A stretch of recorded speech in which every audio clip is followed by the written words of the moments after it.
to get my back blown out in peace. You think I got time to talk about a divorce that's a year old? It started with a slammed hand against the mediation table.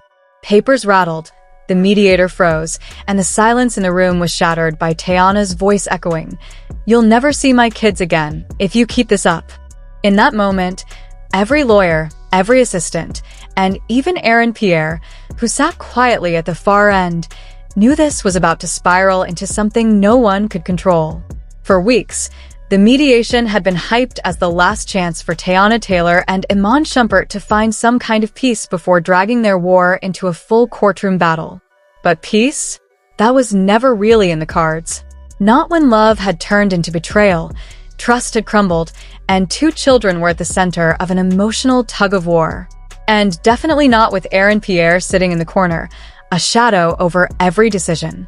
To understand how the room got this tense, you have to rewind. Once upon a time, Teyana and Iman were celebrated.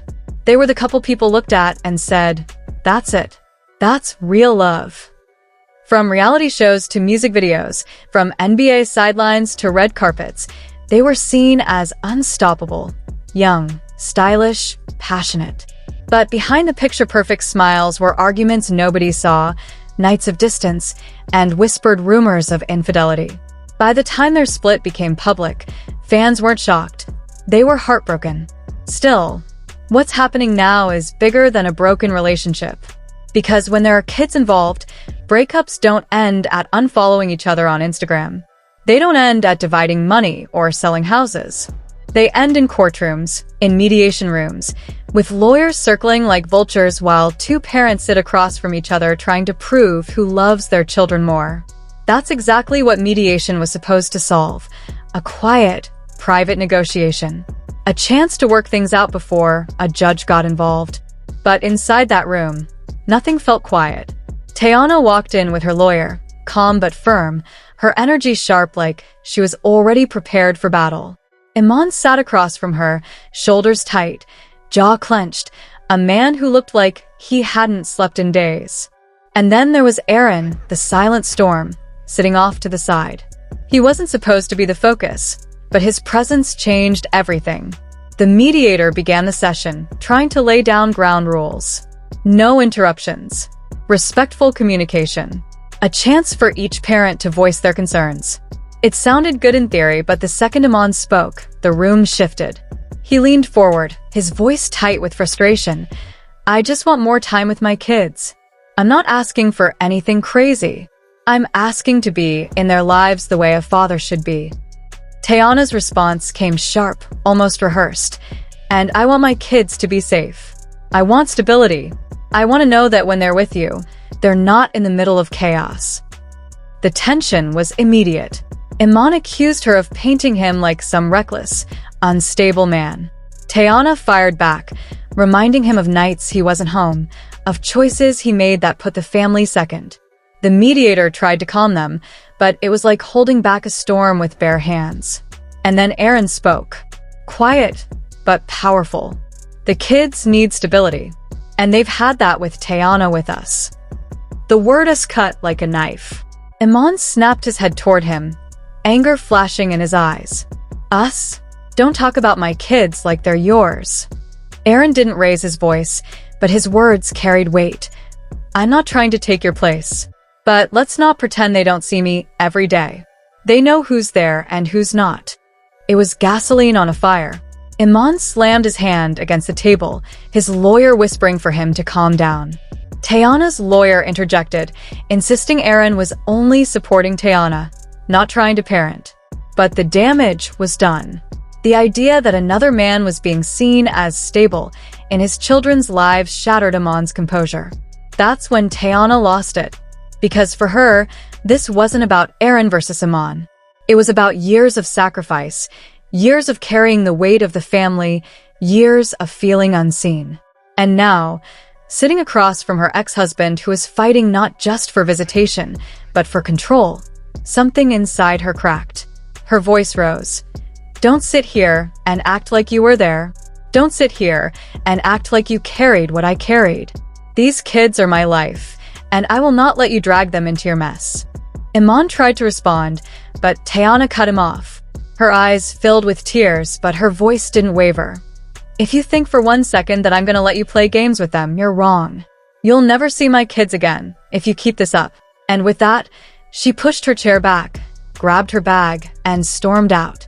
The sound of the door slamming behind her was louder than any argument that had been shouted in the room. What followed was chaos.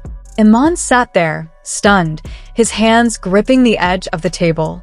His lawyer tried to remind him that legally, Teyana couldn't just cut him off. But the words didn't come for him. His face said it all. It wasn't about what was legal. It was about the fact that his kids were slipping through his fingers, and he didn't know how to stop it. Aaron leaned back in his chair, expression unreadable. Some said he smirked, like he had silently won a battle. Others said he looked uncomfortable, as if realizing he had been the trigger that pushed Teyana over the edge. Whatever the truth, his presence in that room had shifted the balance, and Iman knew it. When the story leaked, the internet exploded. Fans flooded social media with their reactions. Some sided with Teyana, calling her a protective mother doing whatever it took to shield her kids. Hashtags like #ProtectTeyana and #StrongMom trended. Others sided with Iman, furious that he was being painted as an absent father.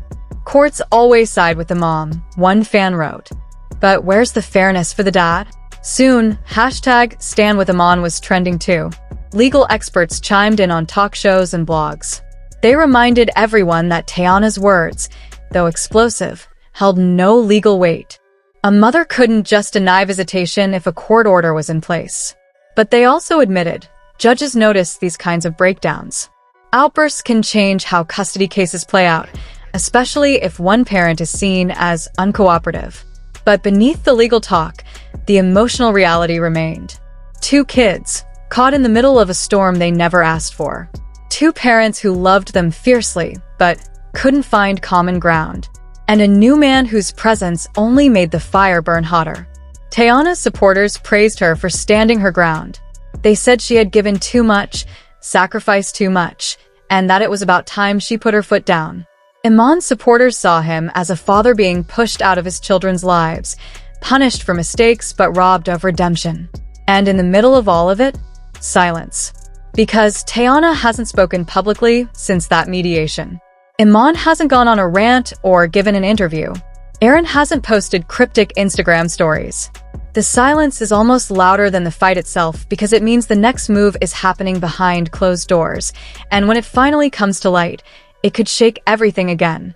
So where does this leave them? The mediation has failed. The case is heading to court, and now a judge will decide not just who gets what time with the kids, but how much influence each parent truly has. Will Teyana follow through on her threat? Will Iman fight harder, taking the battle all the way to trial? And will Aaron's role grow even bigger, or will his presence backfire in the eyes of the court? One thing is certain, the storm isn't over. In fact, it may have only just begun. What unfolded in the courtroom was merely the opening act, an emotional preview of the war that lies ahead. Because this isn't a simple dispute that can be solved with apologies or compromise.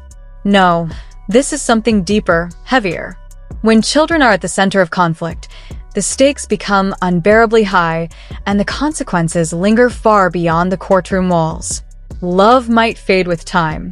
Even trust, once broken, may never fully heal. But when children are involved, the battle doesn't end with a conversation. It doesn't stop when tempers cool down or when the adults walk away.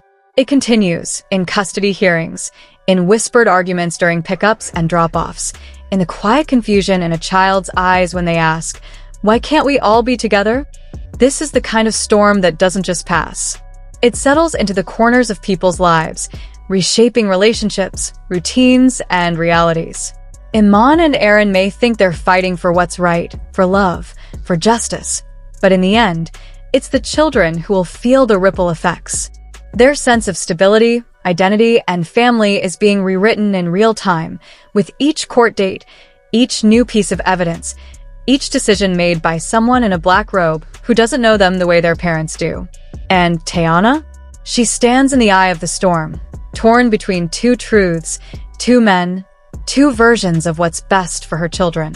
Her heart is full of love, but it's also heavy with guilt, with fear, with the unbearable pressure of knowing that no matter what happens, someone will lose, and her children will carry that loss with them. In this case, there are no clean victories. No matter which side you're on, the emotional scars will outlast any court ruling or settlement. Because custody battles don't just divide families, they define them. And sometimes, the damage is permanent.